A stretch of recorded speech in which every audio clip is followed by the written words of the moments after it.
Hello everyone, welcome to my channel. मैं हूं आकृति। आपने कई बच्चों में ये देखा होगा, हालांकि ये जो केस है वो काफ़ी कम बच्चों में पाया जाता है, लेकिन कुछ बच्चे होते हैं, मान लीजिए 10% बच्चे ऐसे होंगे जिसमें ये प्रॉब्लम होती है कि उनकी जो नाभि होती है वो थोड़ा सा बड़ी हुई रहती है। नॉर्मल बच्चों की नाभि एकदम आपको थोड़े दिन में फ्लैट दिखने लग जाती है, बराबर आ जाती है अपनी पेट के लेयर में। लेकिन जो ऐसे बच्चे होते हैं उनकी जो नाभि होती है वो थोड़ा साइज़ में बड़ी हुई, फूली हुई, उंगली के आकार की आपको दिखती है। तो ये क्यों होता है, इसको क्या बोलते हैं और इसका क्या इलाज है, और इसके में हमें क्या क्या प्रिकॉशंस रखनी चाहिए, इसी सब टॉपिक पे हम लोग इस वीडियो में बात करेंगे। इससे पहले अगर आप चैनल पे नए हैं तो आप चैनल को सब्सक्राइब कर लीजिए और बेल आइकन को हिट कर लीजिए टाइमली नोटिफिकेशन के लिए। तो फ्रेंड, आइए वीडियो स्टार्ट करते हैं। आप लोगों ने कहीं ना कहीं इस चीज़ को या किसी ना किसी बच्चे में नोटिस किया होगा कि उनकी जो नाभि होती है वो बड़ी होती है। इसका कुछ साइज़ डिफाइन नहीं है, कुछ बच्चों में इतनी भी हो सकती है, कुछ बच्चों में इतनी भी हो सकती है। तो ये जो चीज़ बच्चों की नाभि उंगली के आकार की उभरी हुई होती है, इसको बोला जाता है एम्ब्रिलिकल हार्निया। ये जो चीज़ होती है ये क्यों हो जाती है, अब इसी पे हम लोग बात करते हैं।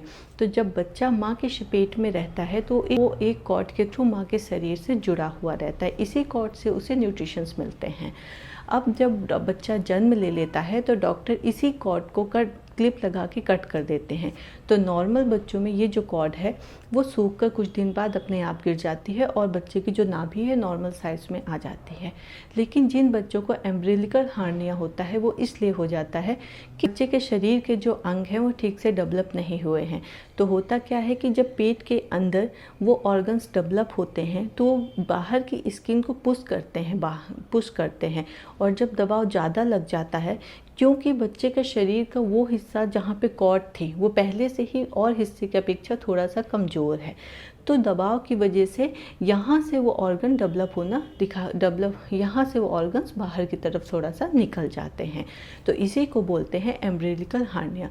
ये एक नॉर्मल कंडीशन है, इसमें आपको डरने की कोई ज़रूरत नहीं है। ये अपने आप ही 3 साल तक के बच्चे में आराम से ठीक हो जाता है। जितना इसका साइज़ होगा उसके अकॉर्डिंग 2 से 3 साल 4 साल के अंदर ही अपने आप ठीक हो जाता है। अगर ये 4 साल के बाद भी ठीक नहीं हुआ है तो फिर आप डॉक्टर की सलाह लीजिए। इसके बाद एक छोटी सी सर्जरी होती है और डॉक्टर इसको ठीक कर देते हैं। इसमें आपको टेंशन लेने की कोई ज़रूरत नहीं है, लेकिन सर्जरी तक मुश्किल से 1% बच्चे ही पहुंचते हैं, बाकी के बच्चों में अपने आप ही ठीक हो जाता है जैसे ही वो बड़े होते जाते हैं। अब आप इससे रिलेटेड कुछ मिथ होते हैं। कई लोग इसको बोलते हैं कि आप इसके ऊपर कॉइन रखिए और इसको रस्सी से बांध दो तो ये ठीक हो जाएगा। आपको अपने बच्चे के साथ ये चीज़ बिल्कुल नहीं करनी है, क्योंकि ये बच्चे के इंटरनल ऑर्गन्स होते हैं। अगर इनमें कुछ भी इन्फेक्शन हो गया, डैमेज हो गया, तो आपके लिए वो सीरियस इशू बन जाएगा। इसलिए आप इस तरह की किसी भी बात में बिलीव मत करिए कि आप कॉइन रख के उसको बांध दीजिए तो ठीक हो जाएगा, या फिर मालिश करते टाइम उसको अच्छे से दबाओ, दिन में 3 बार 4 बार तो अपने आप अंदर चला जाएगा।